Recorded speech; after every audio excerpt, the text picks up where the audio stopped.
پہلا کوشچن ہے کہ امام کعبہ کے پیچھے نماز کا کیا مسئلہ ہے؟ درست اچھا بلکہ تمام ہی مقاصد فکر کہتے ہیں کہ دوسرے کے پیچھے نہیں ہوتے. جی اس پہ تھوڑا ذرا وضاحت. جی دیکھیں آپ نے جواب آدھا تو خود دے دیا. صرف امام کعبہ کے پیچھے نماز پڑھنے کے مسئلے کو اتنا زیادہ اچھالا جا رہا ہے. یعنی وہ فاروق رضوی صاحب جو انڈیا کے ہیں انہوں نے باقاعدہ اس کے اوپر لیکچر دیا کہ امام کعبہ کے پیچھے نماز نہیں پڑھی جائے گی کیونکہ اس کا عقیدہ ہی درست نہیں ہے. اس کی وجہ سے اہل حدیث مکتب فکر کے لوگ بھی ان پر نالاں ہیں. اور دیوبند مکتب فکر میں سے محترم طارق جمید صاحب، میں ان کا ایک کلپ سن رہا تھا، وہ بڑے سیکھ پا ہوئے کہ امت میں ایسا وقت آ گیا ہے کہ لوگ امام کعبہ کے پیچھے نماز نہیں پڑھتے. تو یہ ان کا جو درد ہے وہ اپنی جگہ، لیکن اس تصویر کا ایک دوسرا رخ بھی ہے بھیانک کہ کیا امام کعبہ جو ہے وہ بریلوی مکتب فکر کے علماء کے پیچھے نماز پڑھنے کے لیے تیار ہیں؟ بالکل تیار نہیں. ان کے باقاعدہ فتاوا موجود ہیں کہ بریلویوں کے پیچھے ایون جو انگوٹھے چومتے ہیں یہ اہل بدعت ہیں، ان کے پیچھے نماز ہی درست نہیں ہے. جب امام کعبہ اور ان کی پوری پارٹی اہل حدیث مکتب فکر یہ کہتے ہیں کہ بریلویوں کے پیچھے نماز نہیں ہوتی ہے، تو بریلویوں کو بھی حق حاصل ہے کہ وہ آپ کے پیچھے نماز نہیں ہوتی. تو ہمارے نزدیک تو دونوں ہی غلط ہیں. صرف امام کعبہ کا رونا نہ رویا جائے کیونکہ امام کعبہ کا ایشو تو آج کا ہے نا. 1925 سے پہلے جب یہ سعودی حکومت نہیں تھی اس وقت تو صوفیوں کا قبضہ تھا حرمین کے اوپر، مزارات بھی انہوں نے بنائے ہوئے تھے. پچھلے کئی سو سال سے سلطنت عثمانیہ کی حکومت تھی. اور یہ وہی علماء ہیں جنہوں نے امام احمد بریلوی صاحب المتوفا 1340 ہجری کو مجدد ڈکلیئر کیا تھا 14ویں صدی کا. یہ آپ کو پتا ہے 1925 سے پہلے کے جو حرمین کے علماء ہیں. اب وہ علماء اگر دوبارہ آ جائیں پھر ہم سعودیہ حکومت والوں سے پوچھیں گے جو اس وقت کے لوگ ہیں یا ان کے جو فالوورز یہاں پہ اہل حدیث ہیں کہ ہاں جی آپ امام کعبہ کے پیچھے نماز ہو جاتی ہے، وہ کہیں گے نہیں ہوگی، یہ اہل بدعت ہے. تو جب دوسروں کو آپ اہل بدعت کہتے ہیں تو آپ یہ ایکسپیکٹ کریں کہ آپ کے بارے میں بھی لوگ یہ کہیں گے. اس کے لیے تیار رہیں. اس کے لیے پھر ایک رول بنانا ہوگا کہ آپ کہیں گے سب کے پیچھے نماز ہو جاتی ہے جس کو آپ کافر ڈکلیئر نہیں کرتے. اگر سعودی حکومت یہ سمجھتی ہے کہ بریلوی اور دیوبندی مشرک ہیں اور مشرک کا مطلب وہ یہ رہ رہے ہیں کہ اسلام سے ہی خارج ہے، تو ڈکلیئر کریں کہ حرمین میں مشرک کا داخلہ جو ہے وہ منع ہے. لہٰذا آندہ سے کوئی بریلوی دیوبندی اہل تشیع حج کرنے کے لیے نہ آئے حرمین کے اندر. اور اگر یہ وہ نہیں کر رہے تو اس کا مطلب ہے وہ خود ان کے زوم میں جو مشرکین ہیں ان کو حرمین میں آنے کی دعوت دے رہے ہیں. جو مشرکین کو سپورٹ کر رہی ہے حکومت وہ کیا ہوئی؟ مشرک. جو ان سے ریال لے کے کھا رہی ہے وہ کیا ہوئی؟ وہ بھی مشرک. اور پھر اس طریقے سے آپ ایکویشن بناتے چلے جائیں، اس کا کوئی اینڈ نہیں ہوگا. اصل بات یہ ہے کہ ان کو بھی یہ بات پتا ہے کہ کسی کو اسلام سے نکالا نہیں جا سکتا سوائے قادیانیوں کے کہ انہوں نے ایک بہت بڑا اختلاف کیا، ان پر اجماع امت ہوا. اس کے علاوہ کسی بھی مکتب فکر کو یہ ایک اہل سنت کا ٹوٹا ہوا ایک سمجھ لیں ٹکڑا ہے، آف شوٹ قادیانیت، اور اہل تشیع کا ایک آف شوٹ ہے نصیریہ جو شام کے اندر پایا جاتا ہے، جو سیدنا مولا علی رضی اللہ تعالیٰ عنہ علیہ السلام کے لیے الوہیت کا عقیدہ نعوذ باللہ رکھتے ہیں، ان کو رب مانتے ہیں. ان دو فرقوں کے علاوہ ابھی تک امت نے کسی کو غیر مسلم کہہ کے اسلام سے نہیں نکالا. اگر یہ سمجھتے ہیں کہ سارے غیر مسلم ہیں تو بس ٹھیک ہے، پھر فتاوا دیں اور سارے اپنی اپنی 1.5 اینٹ کی مسجد بنا کے بیٹھ جائیں. اور بلکہ مجھے آپ کی بات سے یاد ہے کہ یہ طارق جمیل صاحب نے تو اپنا رونا رویا، پیرلل میں مفتی منیب الرحمان صاحب جو اتنے ماڈریٹ اسکالر سمجھے جاتے ہیں اور جی بڑی میٹھی میٹھی باتیں کرتے ہیں، رویت حلال کمیٹی کی جو چیئرمین ہے، ان سے جیو پہ پروگرام کے اندر پوچھا گیا جی بتائیے امام کعبہ کے پیچھے نماز ہو جاتی ہے کہ نہیں. بھائی یہ اس نے کوئی آپ سے کوئی 4 آرڈر ڈفرینشیل ایکویشن تو نہیں پوچھی تھی کہ جو آپ کو اتنا لمبا جواب دینا تھا، ہاں یا نہ میں جواب دیتے.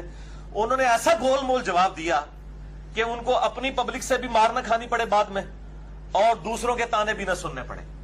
انہوں نے کہا کہ جی اگر آپ کا دل مانتا ہے امام کعبہ کے پیچھے نماز پڑھنے کا تو پڑھ لیں، اگر دل نہیں مانتا تو نہ پڑھیں. کتنا گول مول جواب دیا.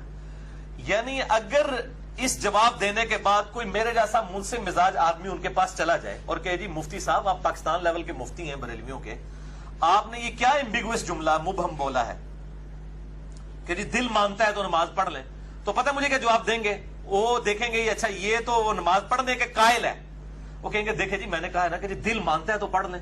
تو اس کا مطلب یہ ہے کہ کون بدبخت ہوگا جس کا دل نہ مانے کہ امام کعبہ کے پیچھے نماز نہ وہ پڑھے. امام کعبہ تو اللہ کی مرضی سے وہاں لگا ہوا ہے.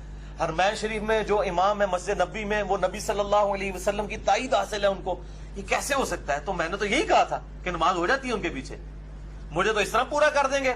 کل کو کوئی بریلوی پہنچ گیا، اس نے کہا حضرت صاحب یہ تو فتاوا ہے آپ کے تو بزرگوں نے، جو مفتی اعظم ہند ہیں مصطفیٰ رضا خان نوری صاحب، حمزہ بریلوی صاحب کے چھوٹے بیٹے, انہوں نے تو باقاعدہ فتویٰ دیا جب تک سعودی حکومت ہے نجدیوں کی حاجی موقوف ہو چکا ہے, کیونکہ ان کو آپ سپورٹ نہ کریں. تو اس قسم کا کوئی کٹر پہنچ گیا مفتی صاحب کے پاس, تو مفتی صاحب کو اس نے کہنا ہے کہ مفتی صاحب تسی تے اللہ دے بندے ہو, ایک ہی مسئلے لوگوں پہ دستے ہو کہ جی دل ماننے تے ہو جائے, لوگ پڑھنا شروع کر دیں گے. وہ کہیں گے آپ نے میرا وہ فکرہ غور سے نہیں سنا. میں نے کہا اگر دل مانے, کس بدبخت کا دل مانے گا کہ ایسے گستاخوں کے پیچھے نماز پڑھے, ان نجدیوں کے پیچھے, ان وہابیوں کے پیچھے, انہوں اس طرح پورا کر دیں گے. اٹھو مت بیٹھو, پتہ ہی نہ چلے. ایسی گول مول یہ بات کرتے ہیں کہ یعنی کہ اپنے لوگ بھی, ان کا بھی بھرم رہ جائے, دوسروں کا بھی رہ جائے. تو یہ بالکل چکر بازیاں چھوڑ دیں. نماز ہر اس شخص کے پیچھے ہو جاتی ہے جس کو آپ کافر نہیں کہتے. شاہ جی آپ ڈکلیئر کریں یہ کافر ہے. اگر مسلمان کہہ رہے ہیں تو ظاہر ہے پھر چاہے وہ اہل بدعت ہے, کلمہ گو مشرک ہے, جو بھی ہے, آپ اس کو کافر کہنے کی جرت نہیں رکھ رہے نا, تو وہ مسلمان ہی ہے. جب مسلمان ہے وہ جتنا بھی فاسق و فاجر ہو جائے, اہل بدعت میں شمار ہو جائے, کلمہ گو مشرک بھی ہو جائے, نماز میں تو کوئی شرک نہیں کر رہا نا, نماز میں تو کوئی یا علی مدد نہیں کہتا نا, یا غوث پاک مدد تو نہیں کہتا نا, ایاک نعبد و ایاک نستعین نہیں پڑھتا ہے نا. باقی تعویل کی غلطی لگی ہے, آپ اصلاح کی کرنے کی کوشش کریں. اور میرا اس کے اوپر ایک کلپ ہے جو لاکھوں لوگ دیکھ چکے ہیں, کیا امام کعبہ کے پیچھے نماز ہو جاتی ہے, فاروق رضوی صاحب کے جواب میں. مسئلہ نمبر 154 کا میرا ایک کلپ کاٹ کے اس میں جواب دیا گیا تھا کہ جو بھی اہل بدعت ہے جس کو آپ مسلمان سمجھتے ہیں, کافر نہیں کہتے, اس کے پیچھے نماز درست ہے. پہلے اسے کافر ڈکلیئر کرنا ہوگا اگر اس سے نماز چھڑانی ہے. اور آپ دیکھیں اللہ تعالیٰ نے کتنی امت کی حفاظت کی ہے نماز کے حوالے سے, کہ نماز کے کتنے بھی طریقے ہیں نا, تب بھی نماز کی مین سٹرکچر نہیں ٹوٹتی. سنی شیعہ کے پیچھے پڑھ سکتا ہے, شیعہ سنی کے پیچھے, حنفی شافی کے پیچھے, شافی مالکی کے پیچھے, مین سٹرکچر نہیں ٹوٹتی, کیونکہ سب کے نزدیک 17 رکھتے ہیں. 2 فجر کی, 4 ظہر کی, 4 عصر کی, 3 مغرب کی, 4 عشاء کی, 17 ہی فرض ہے نا سب کے نزدیک. اچھا, پھر جو وہ رکھتے ہیں ان کے اندر ہر کوئی پہلے قیام کرتا ہے, قیام کے بعد رکوع کرتا ہے, رکوع کے بعد وہ سیدھا کھڑا ہو جاتا ہے, اس کے بعد ہر رکعت میں 2 سجدے کرتا ہے, 2 سجدوں کے درمیان بیٹھتا ہے, ہر 2 رکعتوں کے بعد بیٹھتا ہے, 4 رکعتیں ہو تو 2 رکعتیں پڑھ کے اٹھتا ہے. اس لیے 4 ایک دوسرے کے پیچھے آپ نماز پڑھ سکتے ہیں, ورنہ تو رفع الیدین والا بغیر رفع الیدین کے پیچھے نہ پڑھ سکتا. سٹرکچر ایک چل رہی ہے. اگر قیام ہوتا ہے نا تو سارے قیام کرتے ہیں اس وقت. جب رکوع کا وقت آتا ہے, سنی شیعہ حنفی شافی مالکی حنبلی اتنا عشری ہوں یا زیدی ہوں, سب کے رکوع کا وقت اسی وقت آ جاتا ہے. جب وہ قومے کا وقت آتا ہے سب کا آتا ہے. دیکھیں ایک دوسرے کے پیچھے نماز, اللہ نے نیچرلی نماز کی حفاظت کر دی ہے. چاہے کوئی ہاتھ چھوڑ کے پڑے, باندھ کے, اوپر باندھے, نیچے باندھے, پیچھے باندھے, سر پہ باندھے, اس نے قیام ہی کرنا ہے. قیام میں سورہ فاتحہ سورت ہی ملانی ہے, اس کے بعد رکوع کرنا ہے, سب نے رکوع کرنا ہے. یہ نہیں ہوگا کہ شیعہ کے جب رکوع کا وقت آ جائے, سنیوں کے اس وقت قومے کا وقت آ جائے گا. نہیں, یہ نیچرل حفاظت ہے کہ نماز پوری امت کی ایک ہے. یہ چھوٹے موٹے اختلافات کو چھوڑیں آپ, میرے اس کے اوپر کلپ بھی ہے, سنی شیعہ کی نماز ایک ہی ہے. اچھا, تو یہ تو اللہ تعالیٰ نے ایک نیچرل حفاظت کر دی ہے کہ نماز سب کی ایک ہے. اب آ جائیں کہ جس کو آپ مسلمان سمجھ رہے ہیں اس کے پیچھے آپ نماز پڑھ سکتے ہیں جب تک آپ اسے کافر نہیں سمجھتے. اب یہ مثالیں جب ہم ان کو دیتے ہیں نا, کہتے ہیں جی بدعتیوں کا تو اللہ تعالیٰ نہ کوئی فرض قبول کرے گا نہ کوئی نفل قبول کرے گا. یہ اکثر بولتے ہیں خصوصاً اہل حدیث لوگ, چونکہ وہ بریلویوں کو بدعتی کہہ رہے ہوتے ہیں. بریلوی ان کو اہل بدعت سمجھتے ہیں. ان سے پوچھیں کہ آپ اپنی بات پہ قائم ہیں کہ اہل بدعت کی کوئی عمل قبول نہیں ہوتا, کہتے ہیں ہاں بالکل ٹھیک ہے. ان سے پوچھیں کہ بدعتی کا سب سے بڑا فتویٰ خود نبی علیہ السلام نے جن لوگوں کے اوپر لگایا ہے ان کے پیچھے تو نماز ہوتی رہی ہے, صحابہ کرام پڑھتے رہے ہیں. یہ جو بدعت والی حدیث ہے نا, یہ آدھی پیش کرتے ہیں. جو بدعت والی حدیث ہے نا, یہ حدیث جامعہ ترمذی, سنن ابی داؤد, سنن ابن ماجہ, تینوں کتابوں کے اندر موجود ہے. اور انٹرنیشنل نمبر کے مطابق سنن ابی داؤد میں 4607 ہے, ترمذی میں 2676 اور سنن نسائی میں 1579 اور سنن ابن ماجہ میں یہ حدیث موجود ہے. شیخ البانی, شیخ زبیر زئی رحمہم اللہ, دونوں نے اس کو صحیح کہا ہے. یہ بدعت والی, آپ صلی اللہ علیہ وآلہ وسلم نے اپنی وفات سے کچھ عرصہ پہلے ایک بلیغ خطبہ دیا, ہر آنکھ اشک بات تھی. ارباز بن ساریہ کہتے ہیں رضی اللہ تعالیٰ عنہ علیہ السلام, وہ کہتے ہیں کہ ہم نے کہا اللہ کے محبوب صلی اللہ علیہ وآلہ وسلم, لگتا ہے کہ آپ بالکل اپنا آخری کوئی خطاب کر رہے ہیں, آپ ہمیں کوئی نصیحت کر دیں. تو آپ صلی اللہ علیہ وآلہ وسلم نے فرمایا, میرے بعد جو بھی زندہ رہا وہ بہت اختلاف دیکھے گا, اور دیکھنا اس وقت علیکم بسنتی و سنت الخلفاء الراشدین المہدیین, اس وقت تم پر میری سنت اور میرے خلفاء راشدین کی سنت ہدایت یافتہ کی لازم ہے. اور دین میں نئی نئی بدعتوں سے بچنا, ہر بدعت گمراہی ہے اور ہر گمراہی دوزخ میں لے جانے والی ہے. ہر گمراہی دوزخ میں لے جانے والی ہے. یہ الفاظ سنن نسائی کے اندر موجود ہے 1579 اور پچھلے سارے الفاظ ابو داؤد ترمذی ابن ماجہ میں. خلفائے راشدین کے خلاف کھڑے ہونے والے لوگوں کو اللہ کے محبوب صلی اللہ علیہ وآلہ وسلم نے خود کہا ہے اہل بدعت. یہ بدعتی دوزخ میں جائے گا, بدعت گمراہی ہے, یہ حدیث ہے ہی ان بدعتیوں کے بارے میں ہے تعویل خاص کے اعتبار سے جو خلفائے راشدین کے خلاف کھڑے ہوئے ہیں. آج کل کے بدعتی تو یہ مولویوں نے ان کے اوپر پورٹریٹ کی ہوئی ہے نا حدیث, یہ تو قرآنری ہے. جو ایگزیکٹ حدیث ہے یہ خلفائے راشدین کے مخالفین کے بارے میں. اب ہم خلفائے راشدین سے پوچھتے ہیں کہ آپ کی سنت لازم ہے, آپ کے خلاف کھڑے ہونے والوں کو اہل بدعت کا اللہ کے محبوب صلی اللہ علیہ وآلہ وسلم نے. تو صحیح بخاری اٹھا کے دیکھیں, انٹرنیشنل نمبر کے مطابق 695 نمبر 695. سیدنا عثمان غنی رضی اللہ تعالیٰ عنہ علیہ السلام خلیفہ راشد ہیں, باغیوں نے ان کو محصور کر دیا ہے. صحابہ کرام حاضر ہوئے ہیں کہ اے امیر المؤمنین, ہمارے امیر تو آپ ہیں اور فتنوں کا امام مسجد نبوی پر قابض ہے, ہمیں نمازیں پڑھا رہے ہیں, ہم کیا اس کے پیچھے نماز پڑھ لیں؟ اور اس پہ امام بخاری نے باب باندھا ہے بدعتی اور باغی کے پیچھے نماز پڑھنے کا حکم. امام بخاری نے بھی رزلٹ نکال دیا کہ ہو جاتی ہے. اب سیدنا عثمان کو تو پتا تھا کہ میرے بارے میں یہ حدیث ہے کہ میرے مخالفین اہل بدعت ہوں گے, لیکن انہوں نے کہا کہ نماز ہی تو مسلمانوں میں ایک نیکی کا کام ہے, نیکی کے کاموں میں ان کا ساتھ دو اور برائی میں ان سے الگ رہو. اہل بدعت کا ساتھ دو, فتنوں کے اماموں کا ساتھ دو. سیدنا عثمان کو شہید کرنے کے لیے جو لوگ جمع ہوئے ہیں, یہ اس سے بھی یہ بھی کھل گیا یہ ڈکوسلا ابن سوا پارٹی تھی, وہ مسلمان ہی تھے, ورنہ ان کے پیچھے نماز پڑھنے کا تو سیدنا عثمان نہ کہتے نا. فرمایا ان کے پیچھے نماز پڑھو اور برائی میں ان سے الگ رہو. سیدنا عثمان کا فتویٰ ہمیں کسی سعودی مفتی کا فتویٰ نہیں چاہیے, کسی بریلوی دیوبندی شیعہ کا فتویٰ نہیں چاہیے. ہمارے لیے سیدنا عثمان غنی خلیفہ راشد کا فتویٰ ہے, جن کی خلافت سٹیک کے اوپر لگی تھی. سب سے زیادہ اگر کسی کو ایشو ہونا چاہیے تھا بدعتی کے پیچھے نماز کا تو سیدنا عثمان کو ہونا چاہیے تھا. حدیث تو ان کے بارے میں ہے اور وہ کہہ رہے ہیں بدعتیوں کے پیچھے نماز پڑھ لو. اچھا, یہ حدیثیں جب میں نے نکالنی شروع کی ہے نا, اب سارے ڈیفینسو موڈ میں چلے گئے. نہیں, پھر بدعتی کے پیچھے ہو جاتی ہے, کلمہ کو مشرک کے پیچھے نہیں ہوتی. اس کا مطلب ہے کہ آپ سے پہلے تو آپ کو کسی نے یہ بات نہیں بتائی تھی. پھر میں اس کے لیے جوک کے طور پہ کہتا ہوں, پھر ہمیں آپ اپنا مجدد مانو کہ ہم آپ کو وہ باتیں بتا رہے ہیں جو آپ کے بزرگ بابوں نے چھپا کے رکھی ہوئی تھی. آپ تو ابھی تک کہتے تھے بدعتی کا نہ کوئی فرض قبول ہوتا ہے, نہ کوئی نفل قبول ہوتا ہے, نہ کوئی روزہ قبول ہوتا ہے. آپ جب ہم کو بخاری سے بدعتی کے پیچھے نماز کا دکھا رہے ہیں, آپ کہتے ہیں نہیں بدعتی کے پیچھے ہو جاتی, کلمہ کو مشرک کے پیچھے نہیں ہوتی. اور پائی پہلے ہی تو مسئلہ فراڈ سی جائے, یہ بھی فراڈ تھے کیونکہ آپ کی ڈاکٹرائن ہی ختم ہو گئی. آپ نے ڈاکٹرائن کھڑی کی تھی بدعتی کے پیچھے نماز نہیں ہوتی. اور یہ جو حدیثیں لے کے آئے نا جن بدعتیوں کے پیچھے, وہ بدعتی یہ نہیں ہے, وہ تقدیر کا منکر بدعتی جو ہے اس کے بارے میں ہے, عبداللہ بن عمر کے بارے میں. باقی تو جتنی ان سے روایتیں زیادہ تر جعلی ہیں.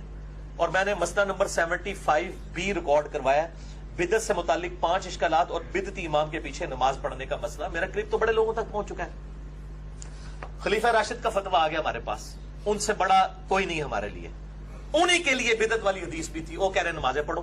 اچھا, اب یہ آج کی جو اہل بدعت کی بات کر رہے ہیں, چاہے ان کو کلمہ کو مشرک کہیں یا کچھ بھی کہیں, پہلے ان کو کافر ڈکلیئر کریں. اگر ان کو بدعتی سمجھ رہے ہیں عقیدوں میں بھی, تو یہ فتویٰ وہی فٹ ہوگا سیدنا عثمان والا کہ جب تک یہ نیکی کا کام کر رہے ہیں اور نماز کے اندر ایاک نعبد و ایاک نستعین پڑھ رہے ہیں, ہم ان کا ساتھ دیں گے, باہر نکل کے ساتھ نہیں دیں گے. میں اس سے بڑی آپ کو بات بتاتا ہوں. سیدنا عبداللہ بن عمر کے بارے میں صحیح بخاری میں آتا ہے کہ وہ خوارج کو بدترین مخلوق سمجھتے تھے, کہ وہ مسلمانوں جو کافروں کے بارے میں آیات نازل ہوئی مسلمانوں پہ تھوپتے تھے. لیکن آپ سنن الکبریٰ البیہقی کے اندر پڑھ لیں کہ سیدنا عبداللہ بن عمر رضی اللہ تعالیٰ عنہ علیہ السلام خود بدعتیوں کے پیچھے اور خوشبیہ کے پیچھے بھی, یہ خوشبیہ کہتے ہیں مختار سقفی کے ماننے والے لوگ, یہ کہتے ہیں مختار سقفی نے دعوی نبوت کر دیا تھا, تو وہ پیچھے عبداللہ بن عمر نمازاں پڑھتے تھے. جناب یہ حوالہ ہے سنن الکبریٰ البیہقی, انٹرنیشنل نمبر کے مطابق 5088, اور شیخ زبیلی زئی صاحب نے مقالات کی پہلی جلد کے اندر عبداللہ بن عمر پہ ایک ٹاپک لکھا ہے, اس میں اس کی تصحیح کی ہے کہ عبداللہ بن عمر جو ہے وہ مختار سقفی کی پارٹی کے لوگوں اور خوارج کے پیچھے نماز بھی پڑھتے تھے, ان کے سلام کا جواب دیتے تھے اور فرماتے تھے جب تک یہ ہمیں حی علی الصلاح حی علی الفلاح کہہ کے بلاتے رہیں گے, ہم ان کی اذان کا جواب دیں گے. مراد یہ کہ ان کے پیچھے نماز پڑھیں گے اور ان کے سلام کا جواب بھی دیں گے. جب یہ ہمیں کہیں گے کہ ہم مسلمانوں کو قتل کریں تو ہم قتل نہیں کریں گے. اور اس حدیث میں الفاظ ہیں, نافع کہتے ہیں کہ اس حالت میں بھی وہ نماز پڑھ رہے تھے جب خوارج اور مختار سقفی کے ماننے والے لوگ عام مسلمانوں کو قتل کرتے تھے. یعنی اہل بدعت کا سب سے بڑا تعارف عبداللہ بن عمر کو ہے, اور عبداللہ بن عمر خود خوارج کے پیچھے بھی نماز پڑھ رہے ہیں, اور خوشبیہ جو مختار صفی پارٹی کے لوگ ہیں ان کے پیچھے بھی نماز پڑھ رہے ہیں. تو ہم یہ کہتے ہیں صحابہ کرام سے ہمیں ثابت کریں کہ کبھی انہوں نے کسی کے پیچھے نماز نہ پڑھی ہو. یہ میرا چیلنج ہے اس ویڈیو کی وساطت سے. آج تک تو اس چیلنج کو کوئی پورا نہیں کر سکا. یہ جتنے فتوے ہیں نا یہ لاتے ہیں اماموں کے فتوے. بھائی اماموں کے فتوے ہمارے لیے کیا حیثیت رکھتے ہیں؟ مجھے کوئی اگر لا کے احمد بن حنبل کا فتویٰ دکھاتا ہے تو میں کہتا ہوں احمد بن حنبل کیا شے ہے، جب میرے پاس عثمان غنی کا فتویٰ موجود ہے جس کی اطاعت کا مجھے اللہ کے محبوب صلی اللہ علیہ وآلہ وسلم نے حکم بھی دیا ہے. اور آپ دیکھیں یہ سارے امام ایک فتوے پہ متفق بھی نہیں ہے. فتویٰ ہی ہوتا ہے نا، ایکسپرٹ اوپینین، دین تو نہیں نا. ایک کہتا ہے جی پڑھ لیں بعد میں لوٹا لیں، ایک کہتا ہے جی میں خود نہیں پڑھتا لیکن کسی کو روکتا نہیں ہوں. اس قسم کے ان کے فتاوی جات ہر ایک کے مختلف ملتے ہیں، اس کا کوئی اینڈ نہیں ہے. لہذا طارق جمیل صاحب سے بھی میں ان کی بڑی عزت کرتا ہوں جو ناسبیت کے خلاف انہوں نے آواز بلند کی ہے. میں ان سے ریکویسٹ کروں گا جو آپ نے یہ باہر کے کسی ملک میں رونا رویا ہے کہ جی کیا وقت آ گیا کہ امام کعبہ کے پیچھے لوگ نماز نہیں پڑھتے، تو آپ کاش یہ بھی رونا روئے کہ امام کعبہ کے پیچھے جو لوگ نماز نہیں پڑھ رہے نا ان کے علماء کے پیچھے امام کعبہ بھی نماز پڑھنے کے لیے تیار نہیں ہے. تو دونوں کا ایک ہی سٹیٹس ہے، بریلوی ہوں، دیوبندی ہوں، اہل حدیث ہوں، شیعہ ہوں. سب شیعہ کو میں اس میں بینیفٹ دوں گا. شیعہ کے ایران سے بھی فتاوی نکلے ہیں، وہ سب کے پیچھے نماز پڑھ لیتے ہیں، امام کعبہ کے پیچھے بھی نماز پڑھتے ہیں. اور اس حوالے سے وہ ان کو ایج حاصل ہے اہل سنت کے اوپر. ان میں اتنا حوصلہ ہے کہ وہ سب کے پیچھے نماز پڑھ لیتے ہیں اور وہ کہتے ہیں نماز ہو جاتی ہے. باقی لوگوں میں بھی اتنا حوصلہ ہونا چاہیے. یہ تبلیغی جماعت کو میں کہوں گا تھوڑا سا ایک سٹیپ آگے آئے کہ انہوں نے بریلویوں کے پیچھے بھی نماز پڑھنی شروع کی، اہل حدیث کے پیچھے بھی. باقی اس مسئلے میں یہ جو دو فرقے ہیں نا جی بہت کٹر ہے، اہل حدیث اور بریلوی. یہ جو ہے نا اپنے علاوہ کسی کے پیچھے نمازیں نہیں پڑھتے، یہ بہت سخت ہے. تو ظاہر ہے کہ اب ان کے مولویوں نے جب اتنا سخت ان کو کر دیا تو ہم پیار محبت سے صرف ان کو یہ دلائل ہی دے کے سامنے رکھ سکتے ہیں خلفائے راشدین کے، اور ان کے اوپر سر کے اوپر کوئی تھوڑا تو مار نہیں سکتے. ان کو کیسے سمجھائیں؟ تو میرے نزدیک تو میرے بھائی صاحب کے پیچھے نماز ہو جاتی ہے. مفتی منیف صاحب کا بھی موقف باطل ہے، علماء عرب کا بھی موقف باطل ہے. اس طریقے سے یہاں پہ بھی جو لوگ اس قسم کی شڑلیں چھوڑ رہے ہیں ان کے موقف باطل ہے. جی شاہ جی اور منوی چاہ دو یار، میں بھی نال سوٹا لاوا نا، چلو پانی دے دو. جی جی بڑے برے طریقے سے پھنس گئے. اچھا، ایک تو یہ ہے کہ نستعین باللہ ونتوکل علیہ. ایک تو فرما رہے ہیں کہ نمازیں ساری جناب جو ہے وہ ثابت ہو جاتی ہیں، ہر فرقہ دوسرے کے پیچھے پڑھ سکتا ہے، نیچرل اللہ تعالیٰ نے پروٹیکشن کیا، سب ٹھیک ہے. یا تو اب آپ اس میں تھوڑا سا یعنی واقعی لبرل ہو تو پھر تو بات سمجھ آتی ہے. جیسے مفتی صاحب کہتے تھے چلو جی ٹھیک ہے کوئی نہیں مسئلہ، ساروں کی نماز ٹھیک ہے، گاندھی صاحب بھی یہ کہتے ہیں. لیکن آپ انتہائی متشدد ہیں رفع یدین کے مسئلے میں. باقی تمام مسائل میں آپ کٹر اہل حدیث ہیں تمام مسائل میں، اور جناب آپ بالکل ذرا برابر برداشت نہیں کرتے. ایک تو یہ مسئلہ ہو گیا. دوسری چیز یہ ہے کہ آپ یہ مسئلہ بیان کیا، سوال تو مجھے سمجھ نہیں آیا. دوسرے کو بعد میں ہم کرتے ہیں، پہلا مسئلہ پہلے مجھے سوال بھی سمجھ آیا نا. اگر تو لبرل ہو نا خود بھی، مثلا آپ میں لبرل ہوں میرے بھائی، میں نے بتایا ہے. چلے اچھا ہو گیا آپ نے پوچھ لیا ہے. میری کنٹینیوسلی جب میں جیلم میں ہوتا ہوں نا میرے بھائی، میری 2 سے 3 نمازیں دیوبندیوں کے پیچھے ہوتی ہیں، ان دیوبندی علماء کے پیچھے جنہوں نے مجھے بازو سے پکڑ کے مسجد سے باہر نکالا ہوا ہے. ٹھیک ہے جی. اور باقی اہل حدیث کے پیچھے ہوتی ہیں. بریلویوں نے تو ہماری گلی کی طرف جو دروازہ تھا کہ اقامت ہوتی تھی تو میں تکبیر اولا پکڑ سکتا تھا، وہ انہوں نے وہ دروازہ ہی بند کر کے اس کو سڑک کی طرف لے گئے ہیں. مجھے وہاں پہنچنے کے لیے وہ کہتے ہیں اس تو مصیبت ہوئی جان. جب سے میرا درد شروع ہے انہوں نے تو دروازہ ہی ہم پہ بند کر دیا. اور باقاعدہ جب میں نماز پڑھتا تھا پیچھے بچوں کو لگا کے آوازیں کسواتے تھے. ابھی بھی ان کا اگر حوصلہ ہو تو میں ان کے پیچھے بھی ضرورت ہے. میں ابھی بھی کئی بریلویوں کے پیچھے میں نماز پڑھتا ہوں. اور اہل تشیعوں کے ابھی آفتاب جوادی صاحب آئے ہوئے تھے جیلم، انہوں نے مجھے افطار پہ بلایا، میں نے ان کے پیچھے نماز پڑھی ہے. ٹھیک ہے جی. اور الحمدللہ ہاتھ چھوڑ کے پڑھی ہے. میں قائل ہوں، عبداللہ ابن زبیر قائل تھے اور میں بھی قائل ہوں، ہاتھ چھوڑ کے بھی نماز درست ہے، باندھ کے بھی. تو میں لبرل تو ہوں. اگر میں سخت ہوتا تو میں صرف یوں ہاتھ باندھ کے ہی قائل ہوتا، ہاتھ چھوڑ کے قائل نہ ہوتا. میں تو ہاتھ چھوڑ کے بھی نماز پڑھتا ہوں. اہل حدیث کی مسجد کی پہلی صف میں بھی پڑھتا ہوں. صرف آفتاب جوادی صاحب کے پیچھے نہیں پڑھا، تو میں تو اہل حدیث کی مسجد میں بھی پڑھتا ہوں ہاتھ چھوڑ کے نماز. تو باقی یہ رہا نا کہ آپ کہنا کہ آپ رفع الیدین پہ اتنے سخت ہیں، تو یہ سختی میری ذات کے اوپر ہے نا. میں یہ تو نہیں کہتا کہ حنفی امام جب تک رفع الیدین نہیں کرے گا میں اس کے پیچھے نماز نہیں پڑھوں گا. وہ بغیر رفع الیدین کے پڑھا رہا ہے، میں پڑھ رہا ہوتا ہوں. اگر تو میں اس کے پیچھے ڈنڈا لے کے پڑھ دوں کہ بھئی آج میں تیرے پیچھے پڑھ نہیں پائی، تو بھی رفع الیدین کر، پھر تو آپ کہیں کہ میری لبرلزم کے اوپر کوئی خطرہ آتا ہے. میں تو اتنا ماڈریٹ ہوں کہ میں اس کے پیچھے نماز پڑھ رہا ہوں. اور یہاں پہ دیوبندی مفتی ہمیں کہتے ہیں یار تم ہماری جان کیوں نہیں چھوڑتے، نکلو ہماری مسجدوں سے. تو ہم ان کو پھر عبداللہ بن عمر علیہ سناتے ہیں کہ بھئی وہ کہتے تھے جب تک آپ حی علی الصلاۃ حی علی الفلاح کہیں گے ہم آپ کے پیچھے نمازیں پڑھیں گے. اور سر پکڑ کے بیٹھ جاتے یار کیڑی مصیبت ساڑے گلے پہ گئی ہے. ٹھیک ہے، ہم کہتے ہیں آپ حی علی الصلاۃ حی علی الفلاح چھوڑ دیں کہنا، ہم آپ کی مسجد میں آنا چھوڑ دیں گے. جب تک آپ کہیں گے ہم آپ کی مسجدوں میں آئیں گے. تو یہ تو ہماری پازیٹیونیس ہے. بلکہ یہ دیکھیں, اگر یہ دقت نظر سے دیکھیں, ان کی نمازیں میں انڈورس کر رہا ہوں کہ میں اپنی سب سے قیمتی چیز ان کے پیچھے جا کے پڑھ رہا ہوں, اور میں یہ مان رہا ہوں کہ یہ جو سامنے امام ہے اس کی اپنی نماز بھی ہو رہی ہے. تو ان کو تو میری توثیق حاصل ہے. ان کو تو چاہیے منو جب بھی ڈالن بجائے منو دھکا مار کے باہر کرنے دے.